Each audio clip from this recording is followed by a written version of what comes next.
Hey, Dev. Nope. Who's sponsoring this episode? Colossal. I think it's colossally crazy that I didn't know that. I think it's a colossal failure on your end. Colossal. Anyway, this episode is supported by Colossal, a brand new way to discover beats online. Colossal lets artists gain exclusive access to beats from top industry producers. These are beats that are usually only reserved for major artists, and they're partnering with new producers every day. We're excited to share that Colossal is now in beta, so if you're an artist looking for beats, check it out now. And if you're a producer and want to get on the platform and sell more beats, register now at colossal.fm/producers. And it's free, no subscription costs. The app has a killer feature called Vibes, which is a totally new take on beat discovery. Just describe the kind of beats you're looking for, and Vibes gives you a personalized feed to scroll through, just like TikTok. Visit colossal.fm right now to get started. We back at it. What's up with y'all? Hey, man. We here, man. We in LA. I'm not gonna lie, in my head, it's been just a generic West Coast beat just all day. I've just been Yeah. You know, I didn't do my ritual when I come to LA. First thing I do ritual is crazy. For real. Illuminati.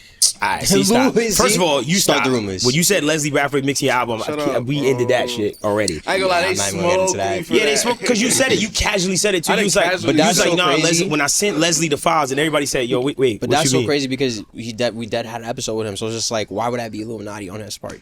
He's the Illuminati. I could have asked him real nice. He coulda literally That don't just, mean like- Illuminati. Yes, you are. For sure What you you talking are. about, bro? Anyway. You know where you be at? Anyway. You be at the meetings. When you see it, I am not a part of that crew.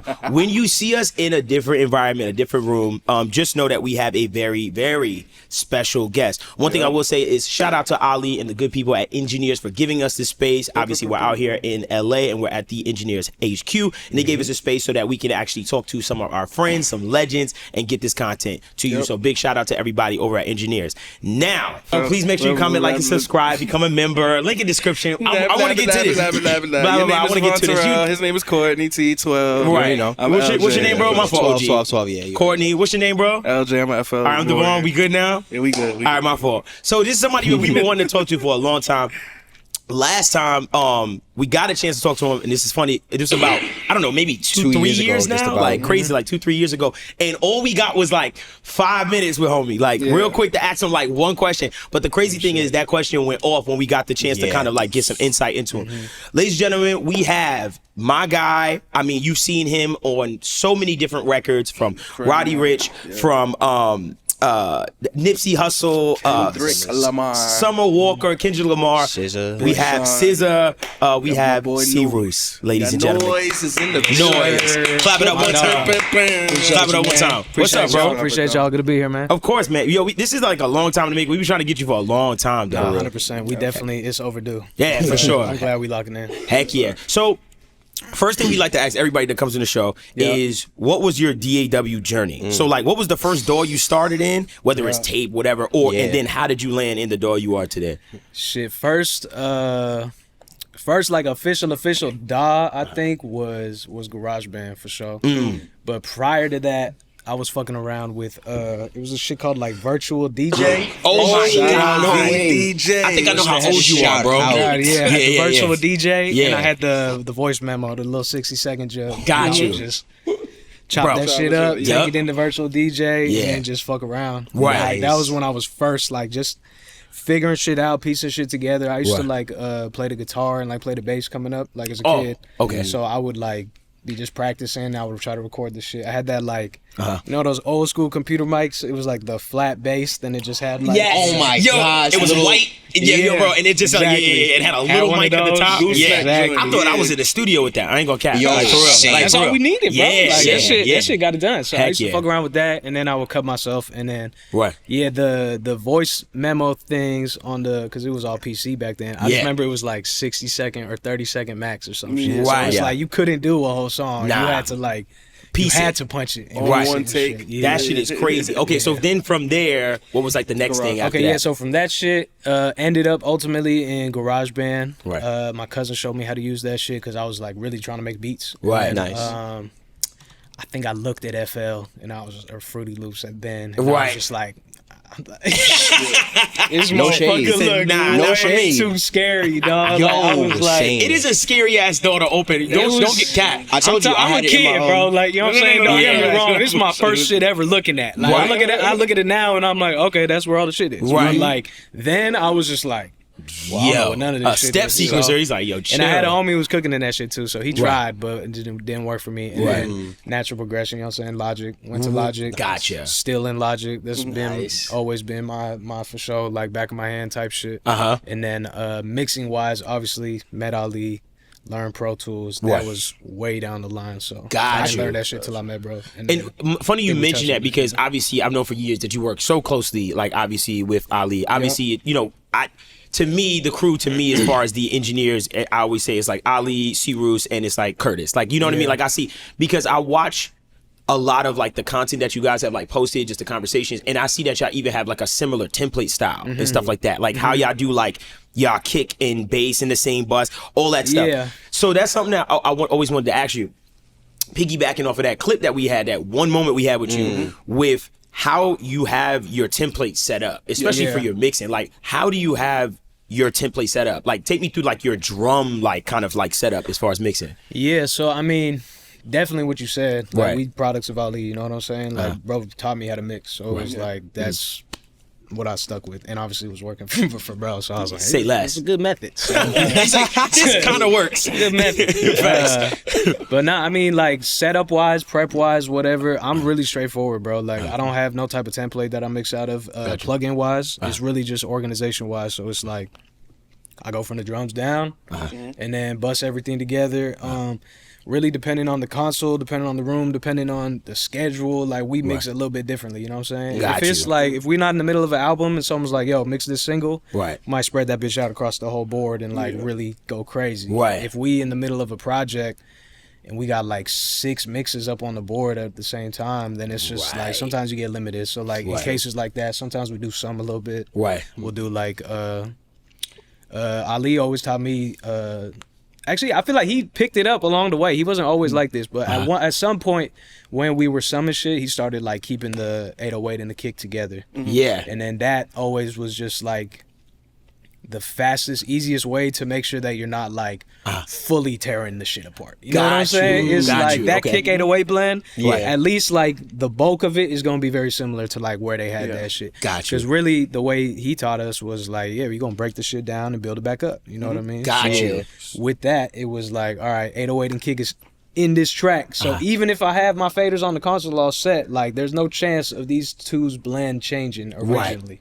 And then I would take it from there and kind of Understood. And that's busting out just the 808 and the kick. All the other drums are separate, going somewhere type else. shit. Yeah, so you got Nice. 808 kick, you have some drums on the next one, Right. music on the next one, and then you break out the vocals. So We have that back and forth a lot. Y'all do, because I've always been sitting and I've always been wondering. I was like, what makes them put that together? Because you can imagine, right, where some people say, "Oh, in my drum bus, I don't have my bass in my drum bus," kind of shit. Because you know the vibes, it's the like drums, like kicking drums, like, right, yeah, it's just gonna eat up a lot of headroom. But Exactly. if correct me if I'm wrong, basically you're looking at the kick and bass and saying we all know that's gonna eat up a ton of headroom. Yeah. But you're saying I know that blend. Once I get that blend locked in, Yeah. then this is the one fader I'm using to kind of like type shit. 'Cause Got then you you. can just like, I don't like to once that 808 and the kick sitting together, it's like that's it. I'm just controlling that together from that. Get moment. it. So it's Got like, it. I don't even have to What separate. plugins would you say are like damn near essentials to your low end?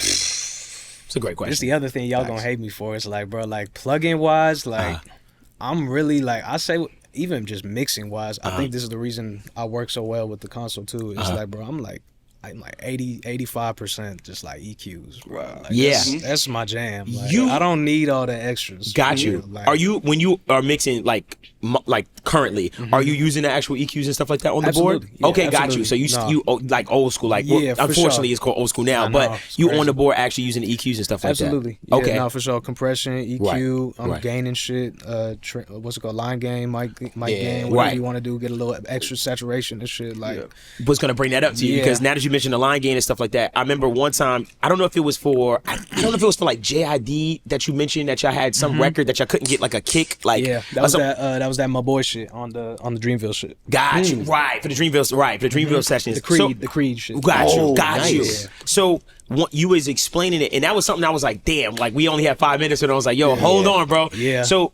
that process of basically how you're kind of like clipping the board. Yeah. What is that process as far as like how y'all are like clipping low end and stuff like that with the board? So like really, and I will still double back on the plugin question too. Okay, cool. I will.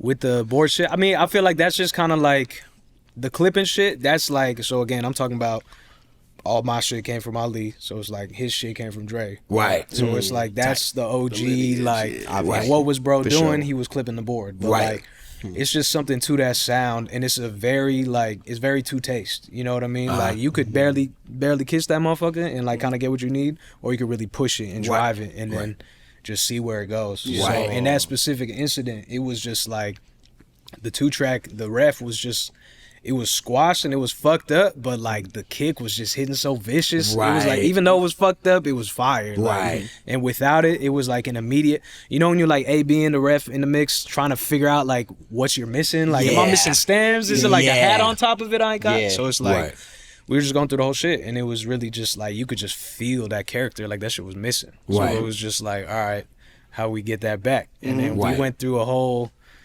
thing of trying to figure out, we tried every different way. We had 15 different clip plugins, you know what I'm saying? All the different shit, and then that just ended up being the one that was and that was it. And basically you would clip the board on the input, and then on the output of the board, would you turn it down back into Pro Tools? What did I do? In that case, I think, so I split the kick altogether. So it's like however the kick already was, how like we had it mixed and shit, just left that how it was. And then I duplicated it and sent it out a whole nother channel. Got you. So now I had 2 kick channels on the board. Okay. And then that second kick one was the one where I was just like crashing blast out. that motherfucker. Right. All the line gain all the way up. Faders all the way up. Gave it its own input back into Pro Tools through the bus matrix, and then just turned that way back down. Got you. So it was all clipping on the board crazy. And then, bro, it was literally like, I think it was like a like Just by the time we got to it, it was like, and then it was just turn that bitch all the way down, and then it just sat over the kick and just gave it that. Like, and just gave it that feeling that you was getting kind of in that 2-track. Exactly. Got you. So I wonder if you, for anyone who just doesn't have access to those boards, have y'all ever found or ran across a plugin that damn near emulated that a little bit?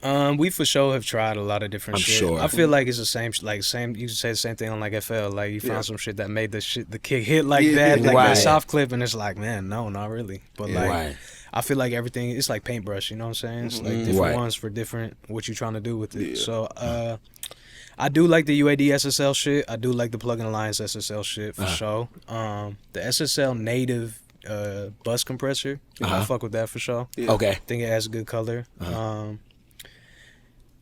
It was a point where like I was just trying the plugin. I was trying to emulate what I was doing with the clipping on the board in the plugins. And I felt like I was actually like, you could hear it a little bit. Like, he was doing some shit. Like, it was for sure. We've actually been experimenting with that. I was about to. I actually wanted to ask. So it's like, well, before I get to the plugin thing, I did want to actually ask. Coming from that same school with Ali from Dre's lineage, what is your preference on the SSL boards? Do you prefer like a J, a G, E? Yeah, I was no, that's a great question. I love the G for sure. Yeah, like, that's my bread and butter. I love the G. We just got a J in the A room that's done. Nice. And I'm not gonna lie, I was doing the mixing there the other day, and I was like doing the line clipping shit. And I was like, you like the sound of it, didn't you? Sound kind of fire. Say less. Sound kind of fire. Which because he actually, I've been to the studio at No Name. Which have you mixed in that room, in the main room yet? Like that just got finished? Yeah, for sure. How you like that room? I love it. That room is OD. It's insane. You popped up and listened to it, right? Oh yeah, he let me hear some stuff. Yeah, it's different. It's different. Right. Like no bias. Like that room is just like, it's fucking amazing. It just has such a crazy low end. It's got those 8 subs on the fucking floor, but the top end is so smooth and polished. The homie, his name's Adam Kagan, actually. Shout out to Adam. He is the one who came and tuned it for us. Gotcha. So we had him like, we went through a lot with that build, obviously. But so it was a 3-year build, and we was all just anxious, like, what it's gonna sound like for real. You know what I mean? So it was crazy that it like, once he tuned it and we pressed play, first shit we played the Chronic, obviously, and then like a bunch of older shit. And it was just like, bro. Like when I was in that room, and I've always wanted to actually talk about the room from my experience, because I was like, bro, when I went in that room, he was playing, and Ali was kind of putting me onto his references too. So when he said the Chronic, I was just like, oh, so these are like your references you like. And he played, you know what record surprised me the most in that room, or just in general, that made me go, oh shit, I'm gonna add this? It was Computer Love. I never thought about that. And I was like, why did you pick that record? He was like, I like the spatial, like the quality of the spatial quality of it. And being that it's an older record, you would think like, oh, it's going to be, it's not going to feel, it is huge. Yeah, it's like a very uncompressed like record. Like a motherfucker is dynamic. Bro, it's a dope record. I wonder, so what are some of your personal, because I look at all the shit that the West Coast in general has done, but especially just that Chronic album as one of the greatest mix references of all time. 100%. Just because of how big it sounded for the time. I think it changed the entire sonics of hip hop. For sure. Period. Absolutely. Do you have any personal references that you like whenever you're in a new spot, you just try to Good question. like test? To be honest, I do. I mean, I feel like whenever you're in that situation, you got to go with what you know what I'm saying? Facts. So I'm like, for me, it ends up being like all our shit that we mixed already. You know those records. Put that Roddy shit on, man. Yeah. We get a box sound in this room. And, Right. like, you know what it's supposed to sound like. Right. But definitely like that the Chronic, like that shit fucking it's still resonating, you know what I mean? Absolutely. Like it sounds so amazing. I liked Watch the Throne a lot. I loved how that album sounded when it came out. I remember that I fucked with it a lot, and I be playing that shit. But really, bro. Nip, Victory Lap, Roddy, you know what I'm saying? Play the shit that looks like it's just the classics. You worked on Roddy's The Box as well. Yeah, absolutely. Yeah, for sure, bro. Like one thing I want to say, in what capacity did you work on that? Was it on the mixing side or it was on the mixing side? Yeah. Oh my God, bro, I've always wanted to ask this question, though. So like, obviously the 808. Right? Yeah. That reversed, strange, like kind of sound. How did y'all approach that 808? Like, was it already like kind of just like that? What was your approach to that kind of sound? Because if I got that sound, I'd be like, all right, like, What do I do with this? Yeah, I don't want to mess this up. Like, what was that I think approach to with that one too, and it's like it's kind of whack to say, but it's also like, same shit. Mixing with Ali, being in that tier of artists. Right. I kind of feel this way often, where like once you kind of get to a certain point, you're just privileged with the shit you have to work with. Right. You know what I'm saying? Like Right. that's coming from 30 Rock. Like the shit is hard. Like it sounded great when it came in. The vibe was there. It was just like elevating it. So it was like, all right, put it through the console.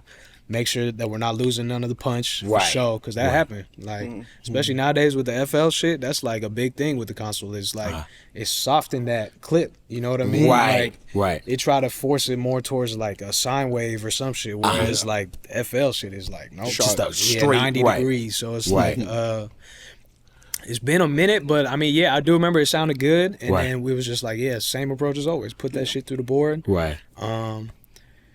Is there a kick?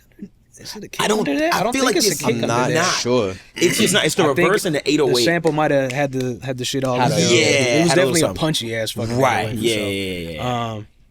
But yeah, same shit. Usually it's just like 808 approach on the console. You know what I'm saying? Just low band, just very very liberal. You know what I mean? Like got don't go you. too crazy. Right. But it's always also just case in point. Like it's definitely been some records where it's just like Go great. Right. Or you just take it there and stuff like I that. typically find myself doing like 3, somewhere between like max like 5 boost, but like I won't even really go up there. I'll go like from 1 to 3 Type dB. thing. Got you. on the Like console. to get it to like cut And through. then and Console stuff. does a lot. Like And then even on that record, just real quick, I wanted to ask: did you approach any of the vocal side of it as well? Yeah. How was that? Because one thing about that record is, especially for that time for Roddy, it's such a clean vocal sound. Clean as hell. Amongst, I don't want to say necessarily, chaotic's not the right word to use for the production, but more so like a lot going on. And it all sounds, it's still musical, but his vocal stands out very cleanly. Like what was that like? Right. Man, so that it's like certain albums, and especially like over time in careers of different artists and shit too, where I feel like the trust is really there. You know what I'm saying? That was like early on when like Roddy and Ali were kind of like first project locking in. Like obviously we came fresh off the Nipsey shit. Nipsey meant a lot to Roddy. It was just like, so it was a lot. I say all that to say it was a lot of trust. You know what I mean? So he really trusted us to go through and just do our shit like what we needed to do. As opposed to like nowadays, I feel like a lot of artists want their shit left alone. You know what I mean? Okay. They we were speaking to, I forgot who we were speaking to earlier, like engineer wise, and they was kind of bringing that up where they were like, they feel like not the art of mixing, but it's like when a client approaches the mix engineer, it's like if you hope that they're coming to you with that trust in mind, where it's like, hey, I got a thing that I do and you might like me for that thing. Yeah. So let me get a little bit of room to kind of like, how do you like this? Like kind of thing and stuff like that. You feel like you're seeing more and more artists like, yo, it's Gucci already, just like let it. Yeah. I feel like we do. I feel like it's just the time. I feel like it's the sound. I feel like it's the way that the sound is going even. Like a lot of your fucking favorite mix engineers got records out there that maybe might not sound what you would expect from them. You know what I'm saying? And that's where it's kind of like, we still got to stand on the shit and still make it as good as fucking possible, because it's like we putting our names on this shit too. Yeah, motherfuckers is listening to this like That's a serious like if my bro. shit suddenly is all sounding crazy, then like it's a terrible look. So I get that. I think it's really about like finding that medium, and like the demo-itis shit is cooking everybody, and the fucking that trust is like, I try to just be I'm super over communicative with like all of my clients too, and I do feel like I'm more involved than just mixing, you know what I mean? I don't treat it like, okay, this is your shit, I'm just gonna sprinkle it, and like I'll listen to the shit, really ask them like, all right, what are you looking for from this? Are you happy with how this shit sound? Are you trying to let me go crazy? Do you want me to do both? Like I'll just give you the clean mix of what you got, and then I'll just do a B version and just maybe try some shit, and let me know if you rock with it. And it's different artists that fuck with it, that do or don't. Some may be like, just leave my vocals alone, bro, I really like them. And in some cases the vocals don't sound good when they say that. So as a mix engineer, you gotta just like play the balance out. and that's it. I think it's just like, you got to be an expert of like same but different, and it's like, how can you just enhance it like without much to just not fucking piss you off when you hear that shit? It's kind of like you're mixing, trying to figure out how to make them feel like you weren't even there. Type shit. Like, you was gonna say? No, I was gonna say mixing warm again, man. Yeah, mixing warm again. Yo, facts. That's what we on, man. Again. But I would want to know, how do you approach let's say, and I don't know if you had to deal with this in a while, but a 2-track mix. Like say you have less. Those are tough. Yeah, I can imagine. Yeah, 2-track mix is funny. It's funny because I was talking to my assistant Brandon, and he was like, someone was booking him for a mix, and it was like, yeah, bro, like I told him the stems price, and they was like, oh shit, like, okay, well, can you just do the 2-track price? And he was like, shit, okay. I was like, would you hit him with the 2-track? He's like, it's like half off. I was like, I need double. Yeah, tight. I need more for the 2-track, bro. Like, facts. What the fuck? I'm like, bro, you know much way more work. It's way harder, bro. It's like way harder. Like they think it's gonna be way easier. That's like, a crazy I need more thing for to the change two, that. Yeah, like, that's I need crazy. more for the 2-track, bro. Because like, one, you taking tools out of my pocket. 2, I got to deal with the bullshit that I can't even really control. And then it's like, I'm gonna have to sit there and try to still make the shit hit. So it's like, it's gonna be much more work. As opposed to, I get the stands, they're nice, clean, smooth. I know what I'm doing, and I can just paint that whole shit from scratch. Like, it's a better situation. You know, I'm not gonna lie, you kind of might have flicked a switch for a lot of people. I'm trying mentally, to tell you, bro. Because you're so right, bro. Like, because for me, it's like, I get a 2-track, and I know off rip, whatever the 2-track is given, that's what it is. Yeah, you know, like, that's what it is. And because you could try to change the balance of things and stuff like that, and of course I can get something out of it, but for the most part, I always feel like the fidelity of the mixes are so much like lower, like when I'm using actual 2-tracks and stuff like that. So absolutely. Speaking of kind of how like people are delivering files and stuff like that, you guys work a lot with $1 Million Snare. With Demetrius and Depp. Shout out Depp Demetrius. We love them to death. And when you guys are sending mixes to master, a lot of y'all mixes have gone to them for mastering. Like a ton of y'all shit. All my shit. What is the thing that like when you send it to mastering that, because I feel like for a mix engineer, when you send it off to mastering, you're like, something gonna be different. You know, like, so what do you look, so like when it comes to mastering with those guys, like what are you looking for out of it? Like what's to take it to the next level? Hey, let me show you something real quick. Engineers is the all-in-one solution for powering your audio engineering career. Host your mixing, mastering, and recording services for clients to easily book you. Seamlessly run ad campaigns to promote your business. And, best of all, you can accept payment for your work all under one roof to make tracking your earnings for taxes a breeze. Check out Engineers today. I'll leave a link in the description. I mean, for me, it's transparency. Like, that's my bottom line with that. Like, you know that. So it's just like, yo, here's the mix. Just make it louder and, you know what I'm saying? Make sure it sounds like how it sounds. Like, don't do too much. Type thing. And Depp know me to where it's like, I don't know what this button was, but he kept trying to push this fucking button, dog. So it was like probably like a year or two ago. He would just be like, it's probably like 2-3 mixes in, and I'll keep calling him like, bro, what is going on with like, why does this? It has this something. It's like changing. I can't put my finger on it, and he's like, oh, okay, yeah, you don't like that button. I was like, what is the button, bro? And he's like, I'm gonna just turn it off, bro. It's been like the past 3 times. Like, I'm gonna turn the button. He off. knew it was that button. He flips it, sends it back, and I'm like, that's it. There like, it turn is. that shit in. Wow, so that's with funny. me and bro, it's really like I need transparency. Right. And then I hope more mix engineers had a relationship with a mastering engineer. How I do with bro. Obviously, that's my dog. We went to high school together and shit. Oh, like, dang, I didn't know it was that. Okay, that's cool. my brother. Okay, yeah, that's what's up. So I go way back with that. You go back with Curtis too, don't you? Yeah, we all. Yeah, all we three. all from the same thing. Wow, so that's basically, crazy. when I had got out to LA, basically I was the youngest. So Okay. it was 4 of us really. The way I look at it, was 4 of us. Kurt, Depp, my boy Tyler, and then me. Wow. And Okay. so I graduated 08. Ty was 07. Depp was 05. Kurt, I want to say was like 03 or 04. Okay. But basically, Depp, he got a whole different life path. I'm sure you guys have talked to him. I've had You know what I'm conversations saying? In with high him. school, he was making beats. Yeah.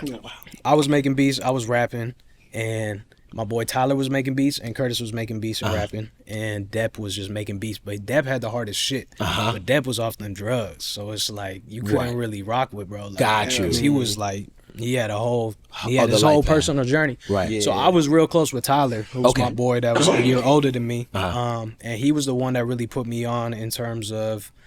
First, he like pointed out my ability to like rap. And he was like, yo, that. you're dope. I got a bunch of beats. Let's do shit. Okay. And I was like, okay, fire. So first record I ever recorded is at his house. Okay. He's showing me Pro Tools. He's showing me all the beats he's making. He's a Reason cat. So okay. I'm like, I ain't touching none of that Facts. shit. You like, I ain't doing that shit. Facts. But so he put me on very early on. He was close with Kurt, and Kurt was close with Depp. So after I graduated, I had ran into Kurt. So we all knew of each other just because we were all in the mix, but it wasn't like we're rolling around in high school. Like So boom, graduate. I'm back in town. I run into Kurt, and we was like, oh yeah, like let's get up. So we start making music together. And then Kurt is also super knowledgeable. He was always kind of like giving me game because keep in mind I'm the youngest, so I don't really know none of this shit. So but I'm like crazy passionate. Like as soon as I graduated, I've had an album out. Like I produced, he was going. And so all I remember is everyone was like, "Yo, this shit hard, but like we can't really hear what you're saying." And so that was like the first like, okay, why not? Like, what is that? Like, what is? And then so the mixing shit comes in. So at that point, Kurt had been doing a lot of mixing shit. So he was kind of like, him and Ty both would be like, you know, do this. Here's the EQ. Like here's how you cut the lows out. Here's how you do all that shit. So boom. Then we all kind of turned into the thing. And then fast forward 2-3 more years, I'm like my 3rd year in college. And I think Depp had been clean now for a minute. He had turned his life around. Right. And he was still cooking.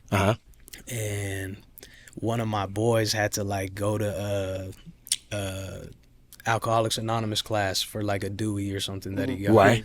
And Depp is the guy who's running the class. Wow. Like, wow. You know what I mean? Like helping keep people, and he still does this. Yeah. So he still give back to the community. And he still is like, I think like 18, 20 plus years. So So shout out to bro. And they, whatever, I come up. So then my boy calls me and he's like, hey bro, like, you know Depp? I was like, yeah, of course. And he's like, oh, okay, I was just telling him about you. Like, I'm gonna have him send you some beats. And I was like, okay, for sure. Like, we overdue. And I'm happy to hear bro's good. So then, from that point forward, now like all 4 of us were like just all locked in with each other. Right. You know what I'm saying? That's so tough. It was like we had that little small community of like, okay, boom, I'm figuring out how to mix now, right? Because it's like I got these fools telling me templates and like showing me compression and all that. And then it's like, okay, Kurt, he's making the beats. Like, okay, he might need a feature. He might need a mix. He might need. So we all just, I still to this day, like anytime I'm like feeling nostalgic, I'll just go all the way back in my emails. And it's just like listen to old us shooting stuff. all the shit around and let's try to just see what was what. You know what I'm saying? Right. So the plan was always that like we looked out for each other. You know what I'm saying? So it was like whoever make it, whoever tap in, like we gotta bring the homies with them. Type shit. So I just ended up being the first in a position to do that. So wow, that's crazy. I was in it. I came to LA first, so I was like, Depp was like, I can't go to LA. Right. Yeah. Leave that alone. Right. From the Bay Area. Yeah, from the Bay. Danville, California, East Bay. It's like same side as like Berkeley, Oakland, that type of shit. Like it's like probably like 20, 30 from Oakland. Probably like 45 from the city. But so now it was like I'm here, I'm tapped in with Ali, I'm working on shit. And then it was like Depp had been started, he was still doing crazy production shit, still does, he's a dope musician, but he was starting to fall into the mastering world. So then he starts mastering some of my shit for me. Eventually boom boom boom, we're doing Damn, and Heart Part 4 needed a master, and I was able to talk to Ali and be like, yo, let's see if my boy could do it, because whatever was coming back wasn't working for some reason. So gave bro a shot, and he ended up getting that master. And then that shit just, snowballed from there. So that was like crazy. And then I want to say 2 years after that, I want to say, is when Kurt moved down, like probably like 2019, 2020. Okay, that's more recent. Because he was in the Bay working out a studio, running that shit, running the whole studio. And then same shit, he would come down, and I would have him come to the sessions and shit. And then we were just like, yeah, like come fuck with it. So he came out and then joined the team, and then my boy Tyler, he just kind of. He's good now. Locked you know in, what I'm like saying? But like, I got right? my boy down here from Santa Barbara like 2 years ago. So whole squad is just assembled. Wow, that's crazy, bro. Yeah, that's crazy. See, I think it's important. I'm so glad you told that story and journey, because I feel like there's so many people that have that crew of friends. That we all have like aspirations and goals in the same field, but it's kind of like how all of y'all kind of had to branch out and kind of like find yourselves, 100%. and then how y'all just kind of came back together. Yeah, like 100%. That's fire. Like I didn't know y'all were like that close. I didn't know y'all went to high school together. Yeah, no, all of us for sure. We was all from that same school, everything, and then I really just, I didn't mean to go down that whole tangent, but I really was saying all that to say, like, Depp understands, like, what the fuck I'm looking for. Like, when I sent him some shit, like, hey, bro, like, don't. No, and I'll call him, we FaceTime, we talk every day anyway, so it's just like, it will be plenty of times where I'll be like, yo, it's not always like all my mixes aren't fucking perfect, you know what I'm saying? So I'm not leave it all alone. No, it'll be plenty of times where I'll call bro, like, hey, I need you to try and tame this top end, bro. Like, I need something over the shit to like just, I need the glue, I need the top end tame. I might need the 808 here. He'll call me always, tell me to turn the 808 down, and I'll just be like, bro, like. You like, bro, like. But he's like, trust me, dog, like, I could really make it louder if it's lower. And I'm just like, all right. Bet. And then he sent it back, and then it's low. And it worked, and I'm just like, all right. That's the only dude, though. That's why I said, like, I wish everyone had that relationship with their mastering engineer. It probably drive him crazy because he do so many versions and shit. Yeah, I bet. He looking out, so it's like we found that sound all kind of like together and stuff like that. And come back to your earlier point about trust. Like, I never would, but like that's the type of dude, like he would send me a master, and I could probably, if I wasn't me and just super like OCD on shit, like I might just send it out and not listen to it. You know what I mean? Right. So type it's of shit. like I could trust him, like if I need to, like that. One thing you mentioned that I think is dope to just kind of dive into is, you said, for instance, like an example, Depp is like, yo, if you just turn the 808 down, I can make this louder. Yeah. Can you explain to people why that is? Kinda. Not really. Like, that man be doing witchcraft over there. For sure.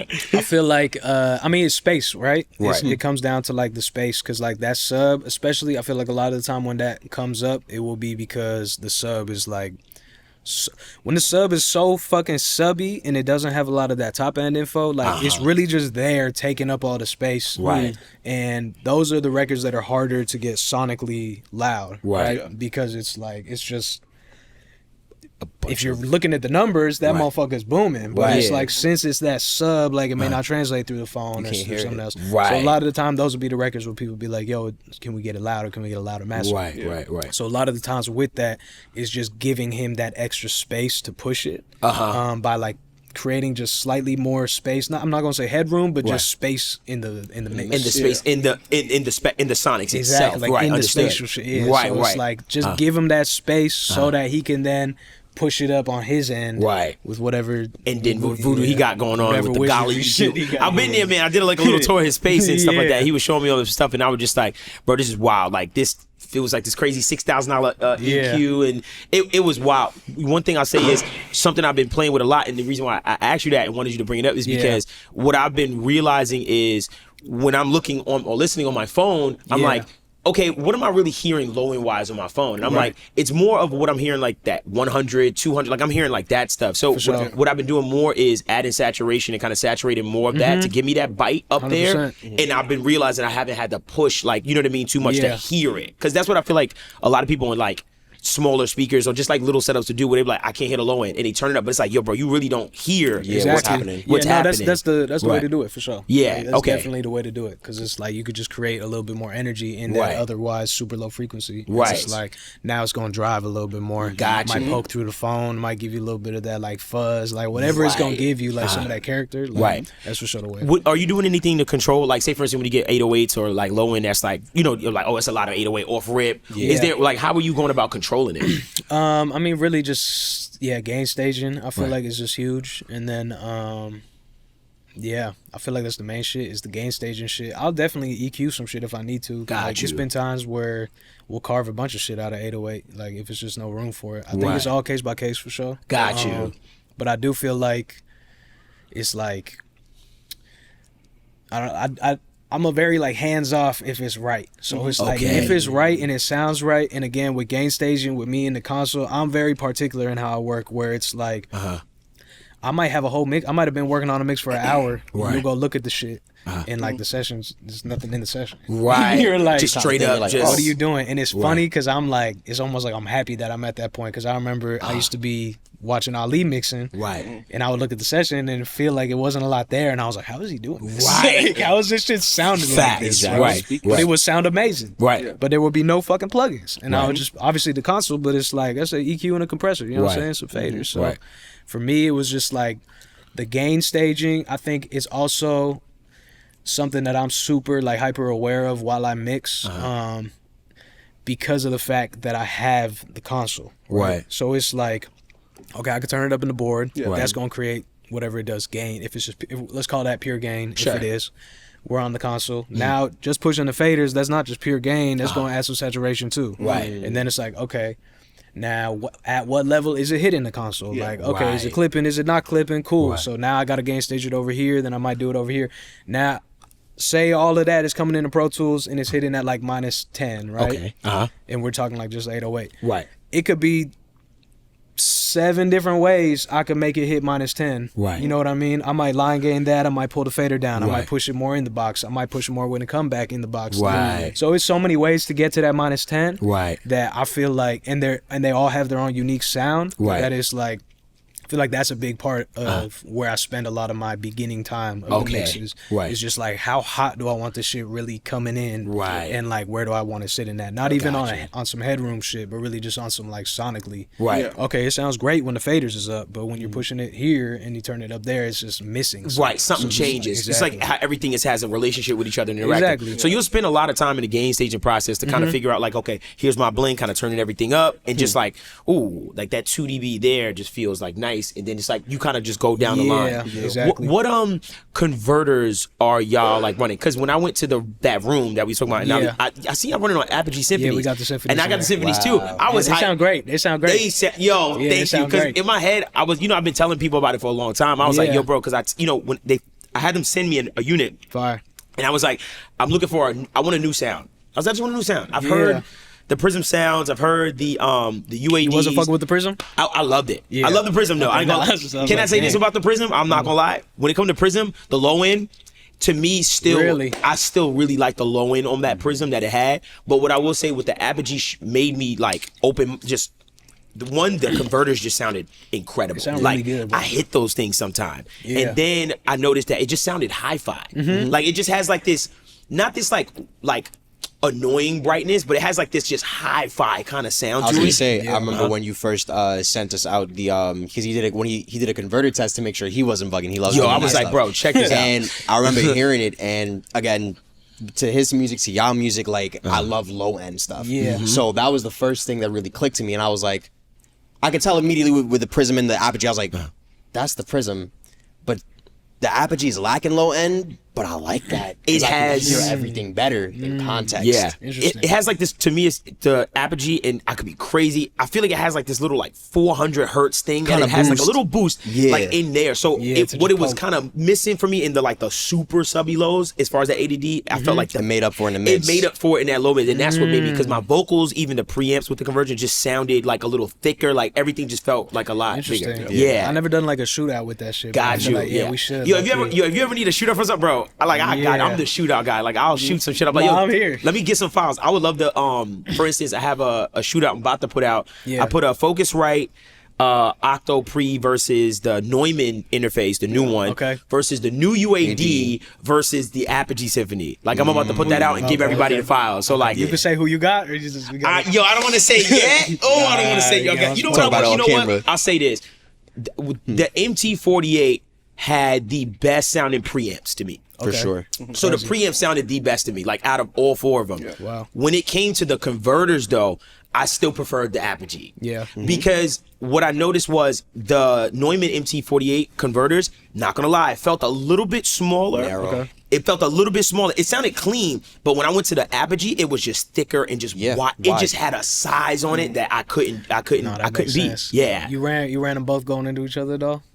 No, I That's what I'm didn't. saying. Like, See? in the room, like, I'll be cooking on the Apollo. Right. And I'll go straight into Pro Tools and then still come back out the Apogee, like, on the back end. Got you. Know what I'm saying? How are you routing that? Because I'll be honest with you, I've seen like some guys and girls like literally have the button where they'll switch converters, and I was like, how are you routing that? So for me, mine's it's probably not like the as like that AB like you just said. Right. I'm just patch bay, like Apollo out the Apollo into the patch bay into Pro Tools in and then Pro Tools out and going through And call it that either through the console or just straight out. Like how Got you. How you do it? Yeah, That's you can fun, triple bro. down, I've seen like- people do that though. They Yeah. be like, I like the A to, like for instance, you know how people have like the Burrow beat like mothership in it, and they'll just go. They love the A to D of the Burrow, but then they Exactly. like the D to A of the app. Like you know what I mean? Like you can play for mix and real. match. It definitely, it's something to that for Yeah. sure. I've been super happy with the Apogee for real. Cool. 'Cause in the B room we had the Goliath HD.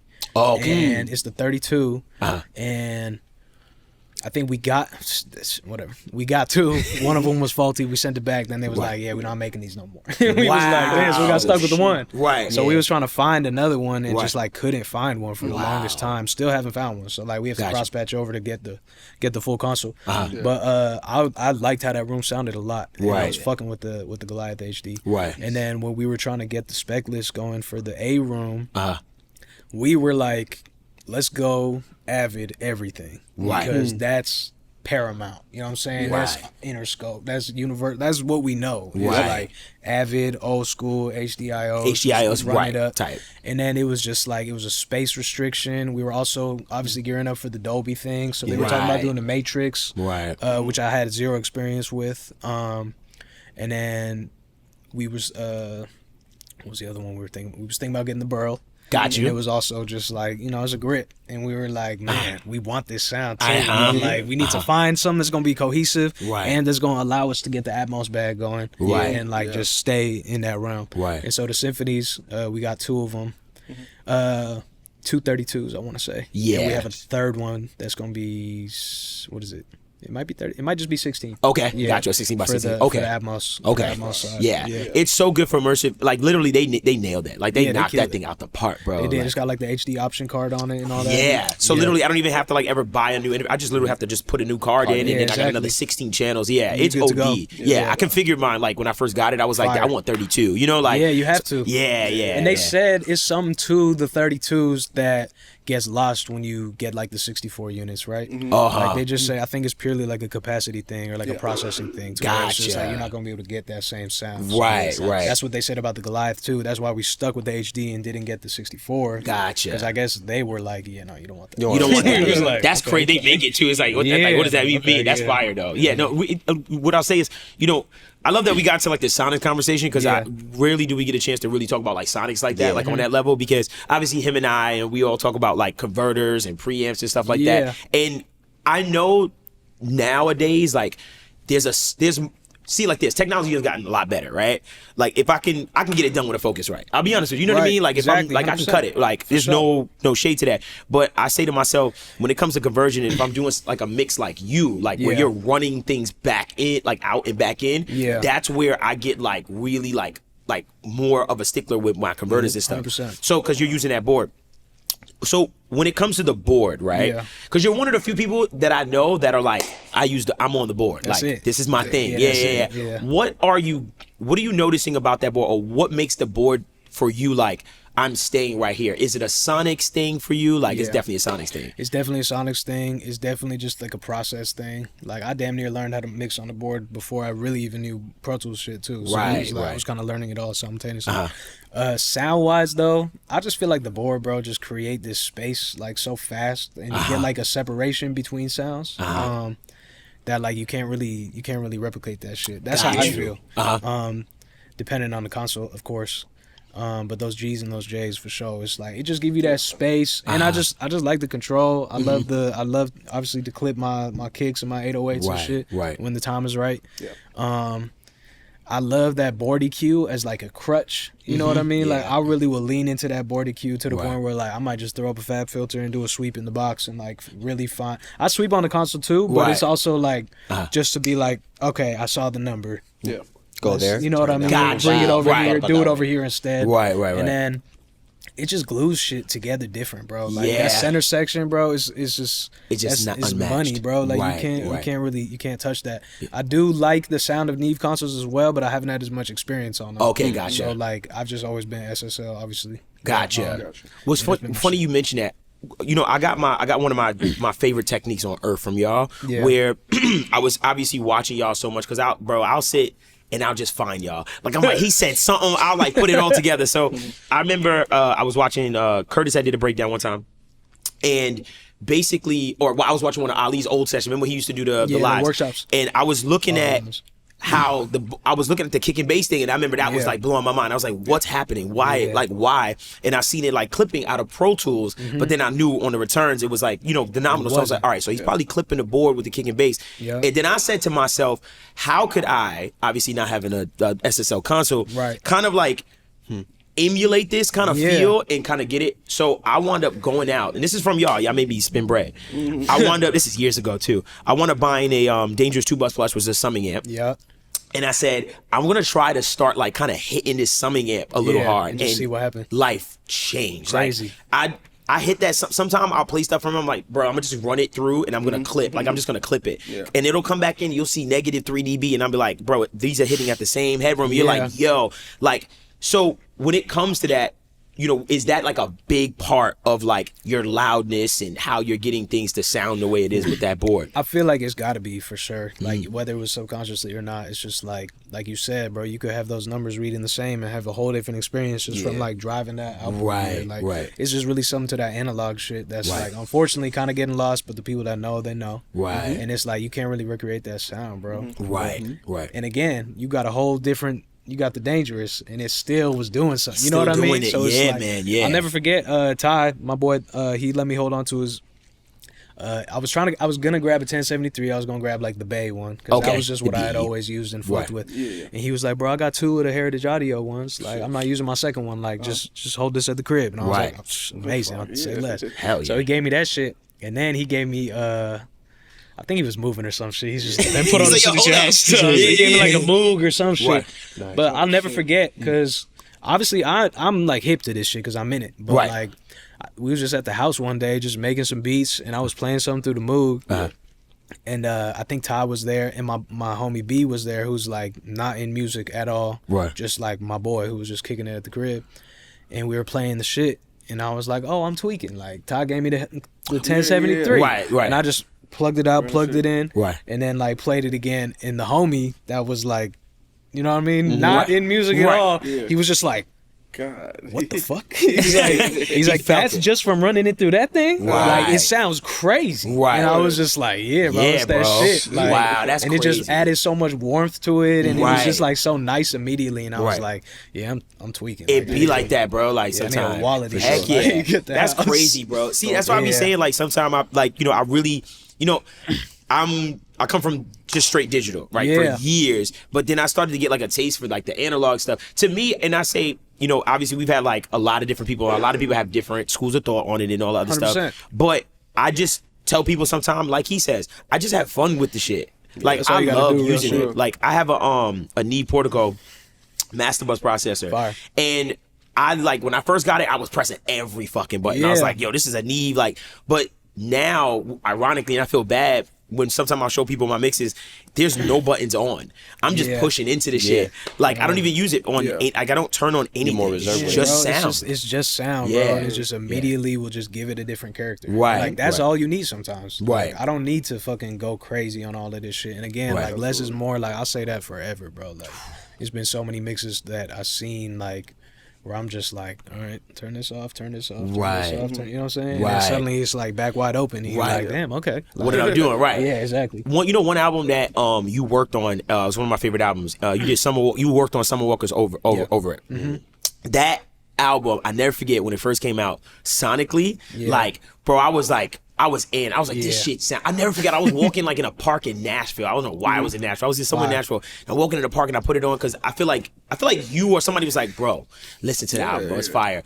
And just that whole album, just the way it sounded, it was R&B, but it smacked. Like I remember one time using it, one song as a reference. This is a long time ago. Yeah. So I remember like being into the numbers, unfortunately, as I shouldn't be. And I remember loading up like a Summer Walker record, and I was like, yo, it's like -7 LUFS. Like I remember like looking like this shit is loud, it's smacking. I didn't think it was gonna be that because it was so dynamic still. So like, what was it like working on that project? Because it's R&B, so you know what I mean. Especially with like SZA stuff you worked on. Like, what is it like? Is it a different approach like with R&B? It kind of was like I feel like a lot of the time the approach, even if it is like different genres, like coming to Ali or myself, is like, bring the hip hop to this. Gotcha. Like, bring your shit to this. And make this slap, but still make it sound amazing. And again, that's another case of one of those early projects. A lot of trust, a lot of like really everybody go crazy. London was in there, you know what I'm saying, every other day. And same thing, we was handed a bunch of London stems, you know what I mean? Like, you're good to go. You're in a great starting position for sure. But that was one of those, I was in a whole different bag then too. I feel like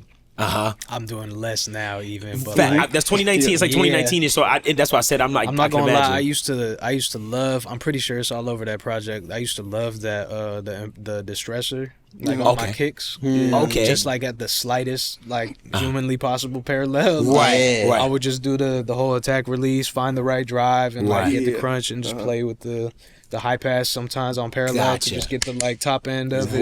Or just so that was really my bag for a while. And then I felt like it was taking something away. Like you have to use that shit sparingly, otherwise it's gonna take something away. That parallel, you have to add something back. You have to go parallel for sure. Because it's like if you just go regular, like you're gonna lose something. You're gonna lose something, right? Some of that low, I feel like gets lost.